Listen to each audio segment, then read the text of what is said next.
So a family is found dead, right?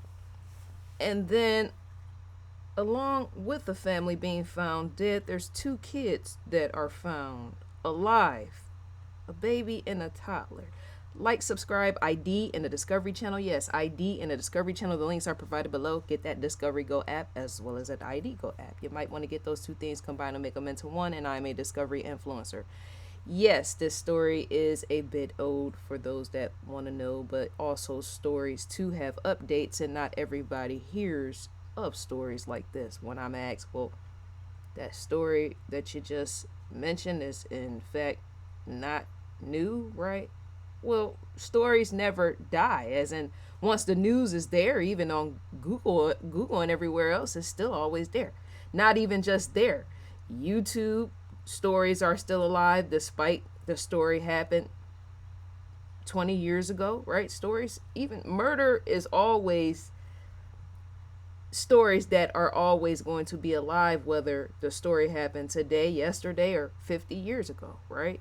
Because when things happen and say there's no arrest or missing persons, that's how stories stay fresh, as in you keep mentioning them. Remember, it was people, human beings, which you are looking for, trying to capture, right? So deputies found a Virginia baby and toddler alone amongst their father, older half brother, and their mother's dead bodies. So the toddler and the baby was alive, but everybody else was dead, and that being the father, the older half brother, and the mother, right? So the kids that were found alive were alone for 3 days. That's what law enforcement stated. It was 3 of 5 men who were charged for the death of the victims, that being the mother, the father, and the older half brother. 3 of 5 men were charged, right? When the two kids were found within the home, the deputy's body cam recorded the mother being face down in the nursery. That's sad in itself. It just has to be, as in, even law enforcement feels some sympathy for that sort of thing. To walk in on a mother and she's face down in the nursery, right? Her baby's just there. So her 2 year old was next to her body. That's the sad part. Because to know babies sit and cry or lay and cry, not knowing, even babies can feel death, right? Babies know. Babies have intuition just like adults do, intuition.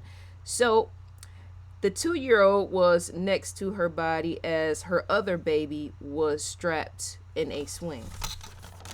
You, what does a baby do for 3 days? I want you, the viewers, to question that. What was, when you are a baby, toddler, baby, what do you do for 3 days as your mother is laying there dead, face down?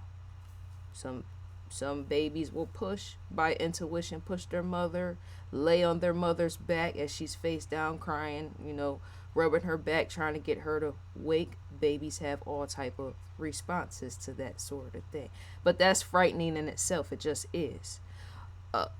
Because the intention is a baby to be held by its mother and not a baby to sit there and cry as the mother is dead, face down. That's heartbreaking in itself. It just is. So 5 Philadelphia men were arrested and charged with first-degree murder. Notice what I said in my opening when I said 3 of the men, but in fact 5 Philadelphia men were arrested and charged with first-degree murder. That's indeed the update. When I said how, when people say, well, this story that you're mentioning, because I was checked by various people about that, this story that you're mentioning is, oh, this story happened last year or happened 2 or 3 years ago. Notice I said 3 men in the beginning were arrested, and now I'm saying 5 Philadelphia men were arrested and charged. Stories have updates. Stories never go old. They never die.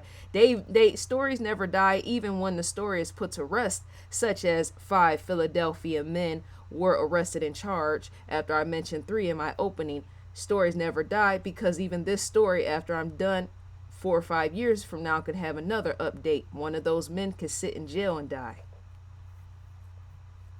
See what I'm saying? One of the men in jail could either commit suicide or die by the hands of somebody in jail, fight, break out, or something. One of the men involved in this story that killed them could in fact die or something, right? And so with that, that's to say there's going to be an update possibly years from now. There could be. Just like Samuel Little, the serial killer, he's a black serial killer. He killed, I think, over 100. I think it was 86 to 100 people. Samuel Little, you should search him out, right? I created a video on him, and then next thing you know was updated that he died. So stories are always, yes, once again, updated with something. One Philadelphia men, they were arrested and charged, as I stated before. They were charged with first-degree murder. One of them can go back to court and something can happen where they might in fact be released or something. Not all of them, but one or two of them could be released, as in there could be a change in the story where evidence points to something. Despite them being charged with first-degree murder, stories have a tendency to turn all type of ways where, well, I thought they were charged with first-degree murder. Well, how did those two get released from prison or wherever they're locked away? Stuff like that. Common sense counts, right? So investigators were able to piece together the timeline of those responsible and or involved. Prosecutors played a 911 call of the teen's father, not of the teen. Prosecutors played a 911 call. It was the teen's father that was on the call, because when he found his son was laying. Yes, he found his son, and the son's throat was slit. That's vile in itself, right? So, because he was innocent. It's not like when you have enemies, how people fight and they have enemies, and let's do gladiator type of fighting. That's a different type of thing versus you just slitting an innocent person's throat, right? That is not a enemy to you. So that 911 call, the teen, that situation happened May 29th, 2019. So yes, the story is in fact a old story, and yet it's not, right? But the father found him tied up, his son, who was 18, with his throat slashed. That was not his enemy, the person who did it, right? So the father of the victim hadn't heard from his son in days before finding him dead. When he found him dead, he told them on the call, I can't go back in there. He walked out after seeing his son laying like that with his throat slit, right? He said, I can't go back in there. I don't blame him. That's terrifying in itself. If you see situations, you know, grown men handle situations different. Not everybody practice violence, right? Isn't if you have enemies. There's some of us that might in fact go to war and having an enemy, depending on what the situation is, right? Not everybody thinks that way. Let's fight gladiator style. These days men have changed, right? You just don't really just kill somebody like that, a teen that's innocent. Because there's people out here that, to say that's what I'm in question of. The men, the individual that slit this teen's throat, if he had enemies or did or do, why didn't he slit their throat the same way in place of a teen? Grown people these days don't act, even grown men, sometimes grown women, these days don't act their ages, and they just go and they slit, say, an innocent person that's not really an enemy of theirs. If I'm a part of an organization or something, right, and we practice war, we kill off our enemies, right? That teen was innocent. He wasn't an enemy, right? So I'm wondering, that's what I'm saying pertaining to the update of the stories. When stories do become updated, I'm wondering if one of the 5 Philadelphia men, if any of them have already slit the same one that slit this teen's throat. I wonder if any of them have killed off any of their enemies. That could lead more time. It could lead to even more time. Whoever, one of them that slit his throat, right, that teen's throat, because to say that he killed off somebody innocent like that, he may or may not. The man that murdered the teen. He may or may not do his enemies the same way. So that's to ask how many people he's killed off. Stuff like that. Some people, they don't think that far. We're on investigationdiscovery.com. The ID logo stands in the far left corner. Live now. Chaos in court. Because see, people that kill off innocent people that way, I have to say, many of them have to do their enemies the same way. When people say, well, you know, such and such got charged for murdering a teen, right? Murdering a teen for slitting his throat.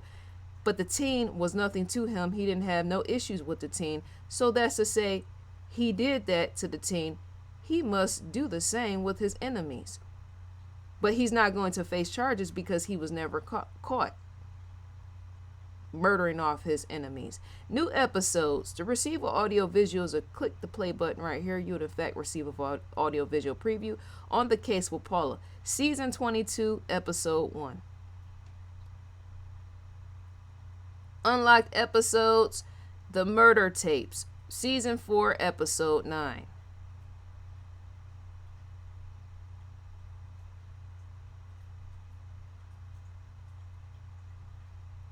ID Go original series. Recommended for you. Shouts out to Lieutenant Joe Kenda as well as Paula. And to receive a newsletter from Investigation Discovery is to type your email address in and click next, and you would in fact receive that from Investigation Discovery. Dear viewers, let me know what you think and feel about the story and the video. May you enjoy your day, and I'll in fact enjoy mine, and I'm gone for now. 1.